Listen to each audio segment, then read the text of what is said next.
All right, so this is a tour. This is before I lay down the line work. This is before the pens. And so I'm just going to do a quick sort of run through of what the surface looks like before I lay down the line work.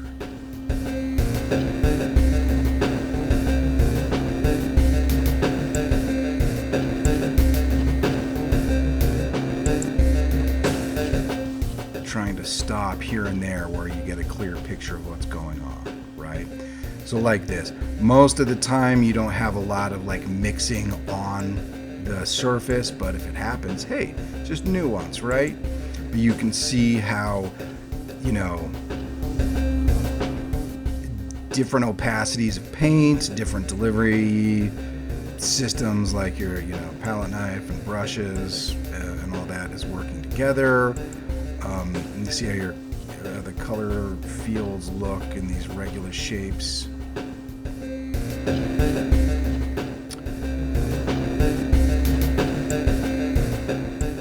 can just see what's going on before any of the line work. Let's keep going.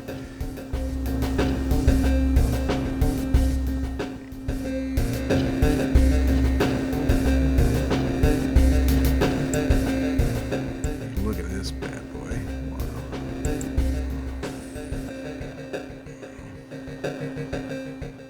How interesting the sky looks.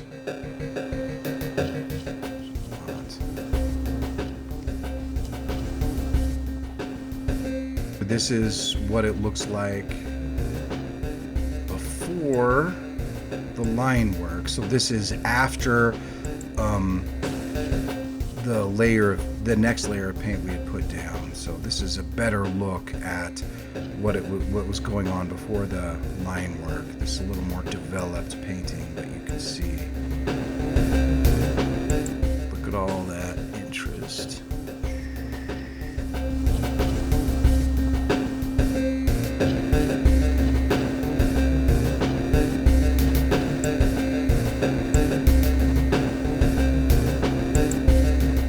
Look at how much yellow is still creeping through.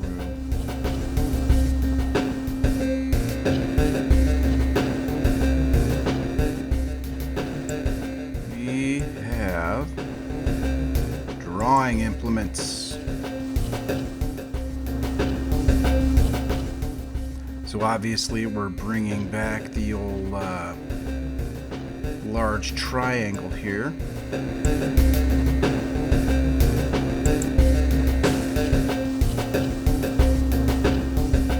So kind of what's going on here is I'm definitely wanting to kind of offset it from here. A lot of this compositional stuff is taken care of like in the photo reference part of stuff here. But if not, you kind of have to alter things a little bit. I don't want tangents.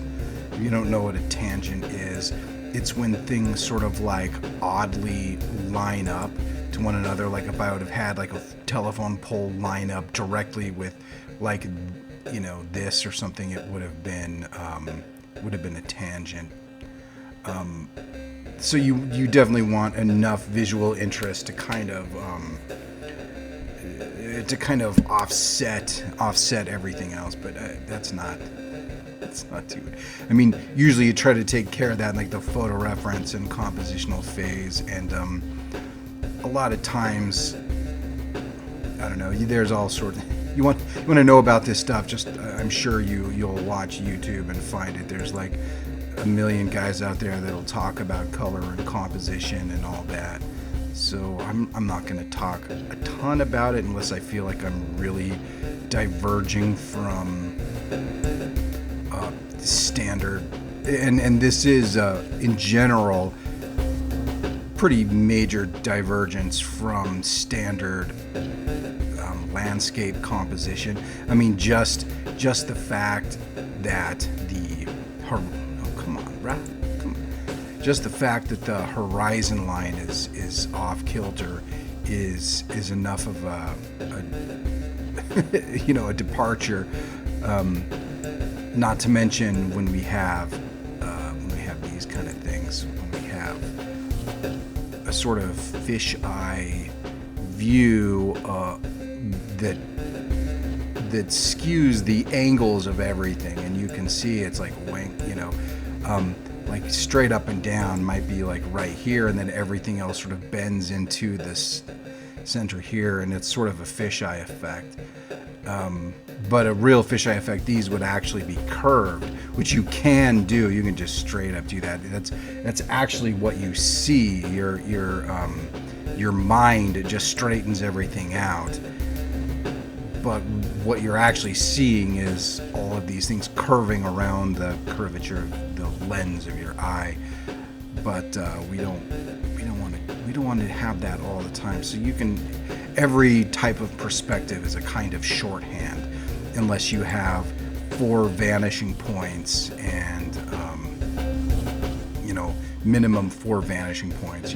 Like one up top. What would that look like? Like one up top, one bottom, and one here, and one on the other side of the horizon, but with a different one for every object. And instead of straight lines between everything, it's actually a curve, as you're actually ellipsing everything. But that should make sense conceptually, but no one wants to fucking draw that. So what are we doing?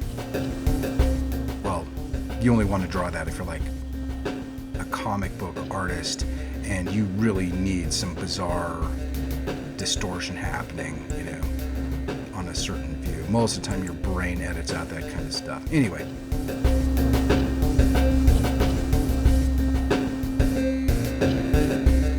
A cat running around causing trouble.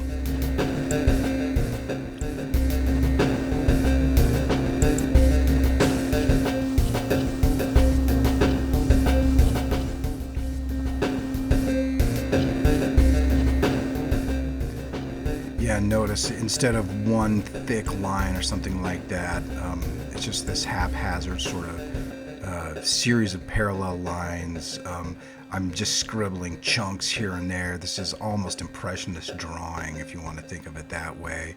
I don't need a straight edge for every single line. Sometimes it's just easier to kind of freehand something and get little curvatures and little things going on. This was important to me. Really, actually the most important part of this, and I learned it doing the sketch, was I wanted to make sure that the spacing of all of these was rational, right? And so that's what I do here. But of course, these aren't solid shapes. I don't want a solid shape. I want these things to be broken up. I want it to be a little scribbly. I don't want it to be perfect. I'm suggesting things with the line drawing in the same way I'm suggesting things here, but there's just obviously a different type of precision going on, and I want the straight edge precision to kind of be juxtaposed with the sort of haphazardness of a lot of this. Even though everything is super deliberate, it looks haphazard, and this is very haphazard compared to like what you might think a straight edge drawing would be, but it's still got a straight line compared to compared to a lot of the stuff going on throughout.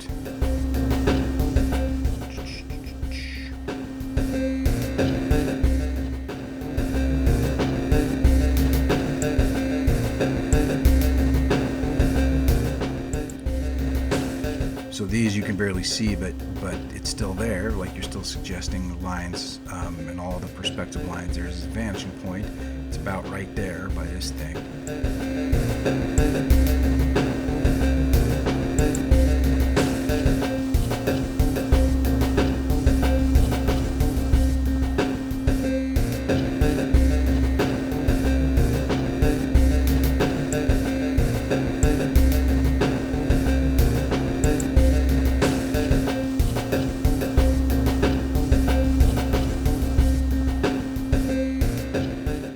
Kind of moving past that just because you can't see it very well.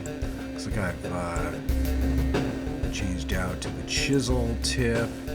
Man, I like those tips so much more than these. You know, this is like India ink, so it's okay if you get, let's get the pointer. You know, this is India ink, so it's, you know, you can't really get much more than black. I mean, there's every once in a while there's a brown one, but good luck finding. There's some Faber-Castell brush pens that have some decent color.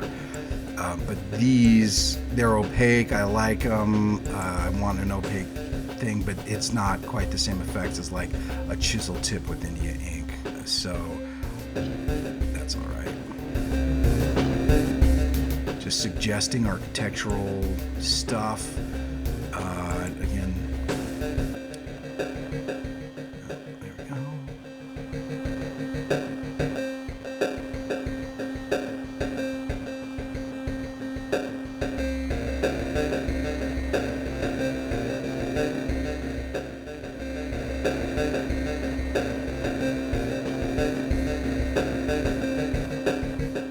Just trying to double up these lines.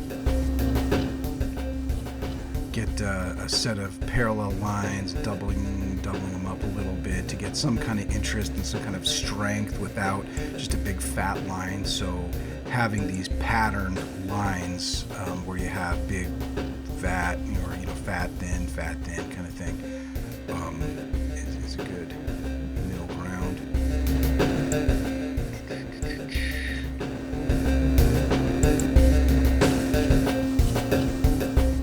This actually ends up being one of my favorite areas of the painting.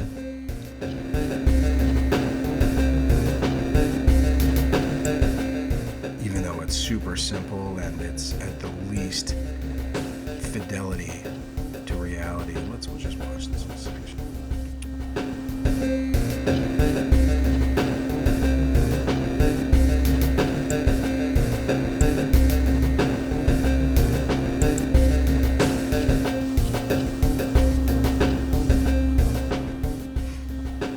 Yeah, there probably isn't an impasto glaze here. You can see I'm bumping up against a lot of these,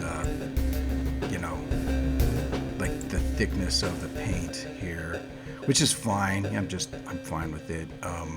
It would have been a lot smoother had I put the glaze down first. And usually I like the glaze and impasto layer because it'll add some separation between the pen and the paint underneath. That's fine. I like that. I didn't do that here, and I guess I figured it was so early on in the painting it wouldn't matter. Do really like the way we have dark shapes here, and we knew that as we laid in these shapes, it was architectural, and it would come into sort of like suggesting the right kind of movement and perspective, right? But man, you lay a couple of hard lines there, and you just sort of like bring all this together, and this just becomes a sort of support structure for like a hard perspective line.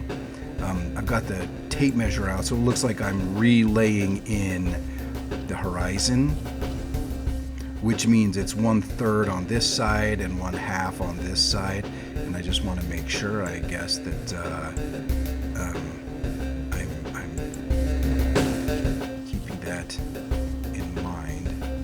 I should have laid it in better here because it's funny, this whole thing, you can see it kind of moves down, and I eventually have to move it all back up, and it kind of, it's kind of a mess later on. It works out, but I wish I would have done it a little earlier on here.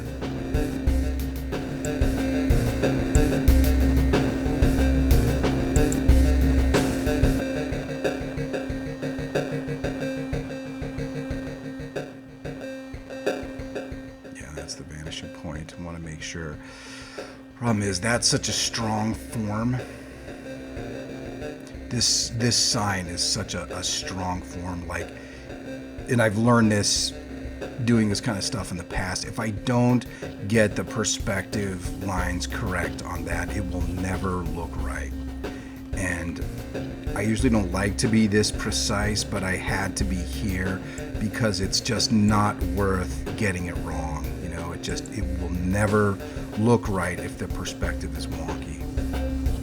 And it's not the case with the one on the right, because it's a little more straight on and there's a lot more play available. It's this one, and it wasn't that case with the architecture. We just laid in on the side. I mean, I was more worried about following the horizon line there on the architecture on the left, but you can see a lot of those lines are kind of wonky because you can just fudge architecture as buildings sit on the ground in different orientations. But with this sign, there's no getting around it. You've got to at least have the perspective make sense, you know. And I don't even have the spacing of the panels quite right yet, which is okay. It's just more nuance. Remember, the way we overlap layers, it sort of like tightens up over time. But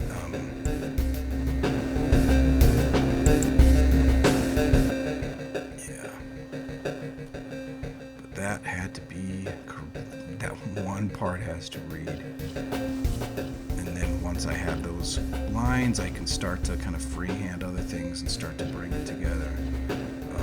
And those sides aren't nearly as important either. It's those hard lines throughout here. It's these hard lines in between each of those. And I actually wish I would have left them a little looser like that as we went on. But this changes so many times.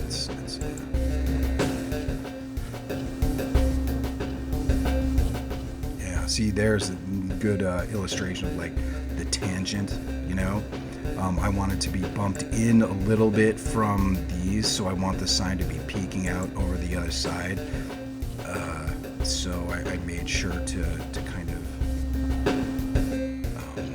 alter that tangent a little bit. You can see also, let's look here. Let's look back. Yeah, right here.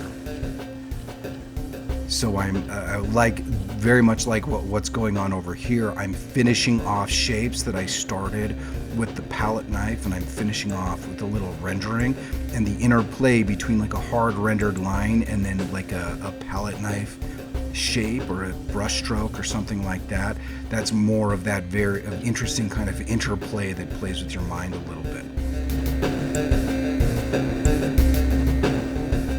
Again, the next landscape in this series, I don't do that at all. It's virtually identical subject matter, but the style is very different.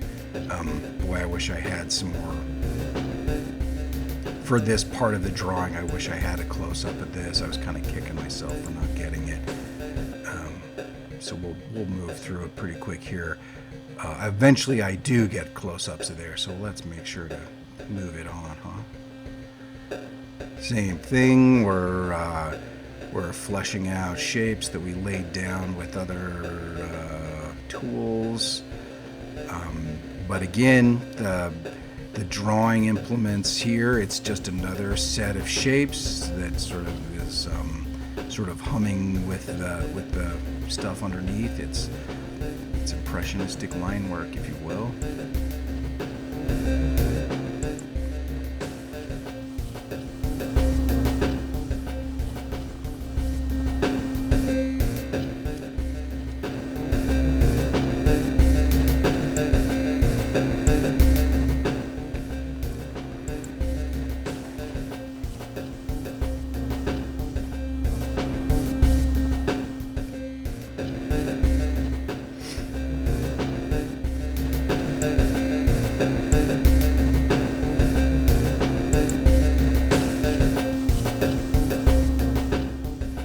The architecture looks a little wonky now, but don't worry, it all tightens up as we go.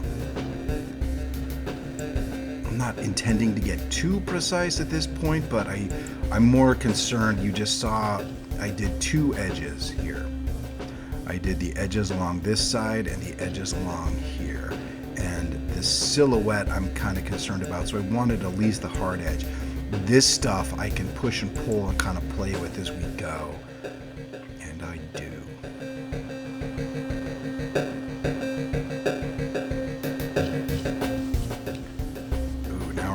to the opaque line. We just did all the dark lines. Let's get to opaque line. This is fun. This is really the main thing I wish I would have caught on a close-up of.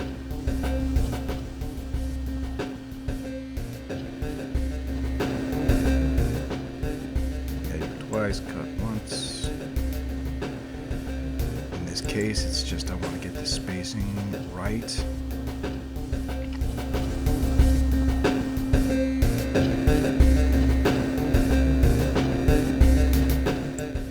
And what's interesting about these aren't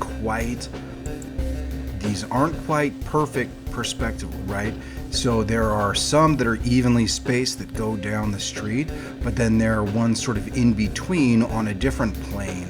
So you don't want perfect spacing, and perfect spacing wouldn't look quite right. It actually looks better to have little odd ones out of place and a little shorter and a little close together, just here and there.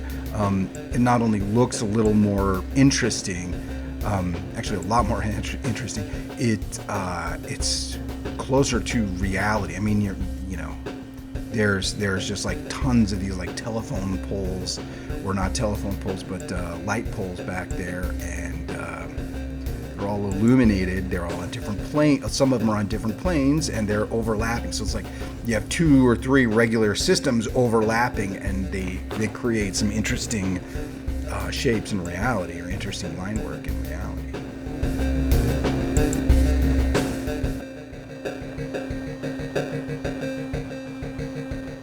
But interesting, like I said before when we were talking about like kind of playing with your perception a little bit, like this line here, like that's a light pole. This palette knife swipe is the light from this light pole, but they're on totally different layers with different mediums with different effects, right?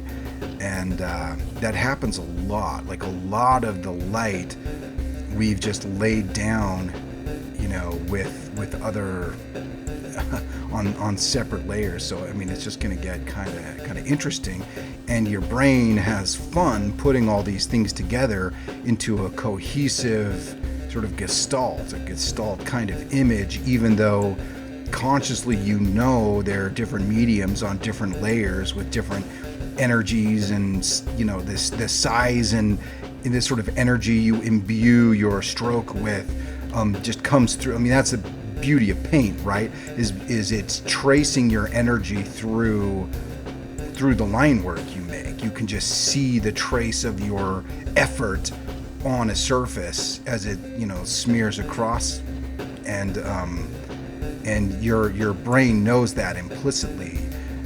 So when you have the same object with 2 or 3 different types of energy being traced through the surface, I don't know, it's a lot of fun for your brain to kind of decode and to like see the result of such a thing being achieved with disparate effects being pulled together, right? Or and pulling together those disparate effects into one object, and I think that kind of thing happens a lot here with this building, and not so much here, where this ended up being way more directly rendered, right? This thing, I end up rendering the light that's emanating from this side. I essentially am rendering all the light in each of these panels. I have to render very deliberately everything on this side. So this thing ends up super deliberate, and this thing over here ends up super loose, and hopefully it all works out together, but the effect is very different. I think the thing that pulls them together is actually how the cars here end up being super rendered here, whereas this one ends up being super abstract. So you have a kind of different type of rendering with each of the cars when it's done, and there's enough interest there where your brain isn't surprised when these things are rendered so much differently later on. So I'm pretty sure that was not glazed. I did not glaze that before I laid down the line work. I'll just go through this. I talked about this before. We have super light body gel. This might even be the Utrecht. They call it like a gloss varnish or something like that, but it's super light body gel or a pretty heavy body medium. So Utrecht's a little wonky compared to a lot of your acrylic mediums. But anyway, we do have the sort of light body / medium here. We have light body gel here, or medium. That's pretty light. And so I've just sort of tailored everything. It's the same palette I talk about in the other videos. Same palette you'd think. I'm pulling the gel I just mixed. I'm mixing each color. I have 2 blues, yellow, red, and a darker color here. And I'll just go through. Oops, I had to mix some more. Yeah, so we have our ultramarine and our phthalo, a little bit of probably Payne's gray with something else there, and then this is our nickel azo yellow with a little I don't even think that's a nickel azo, that might be pure like Hansa. So we have our modern color like Hansa and the quinacridone, and I just, no, that's the Hansa and this was the nickel azo. There we go.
Oh my. Oh my. All right, at this point, you are totally familiar with the formula for, like the glaze formula here. I'm not even sure I use the glaze. This may just be straight like soft gel. I think I got so sick of like mixing it. Yeah. Yeah, actually, I think at this point I had finally swapped out to light body gel. I don't remember, or I may have. Anyway, um, doesn't matter. It all does the same thing. And you know the color space, you know the colors I'm using. So it looks like.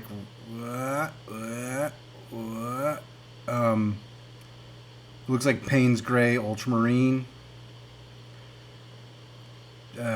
Just Payne's Gray, and that's probably going. Ooh, I'm going brown with that Payne's Gray and some of the Van Dyke. It looks like.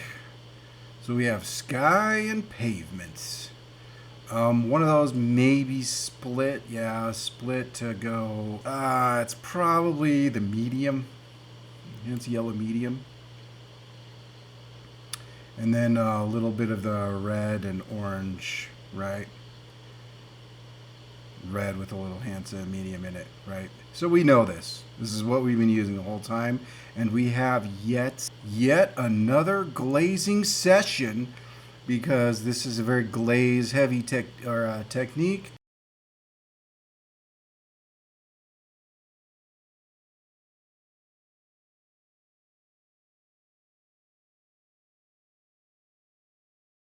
This is just straight gel. There's no color here. I want the surface to be uniform, but I've got no color to add here that I think will really help.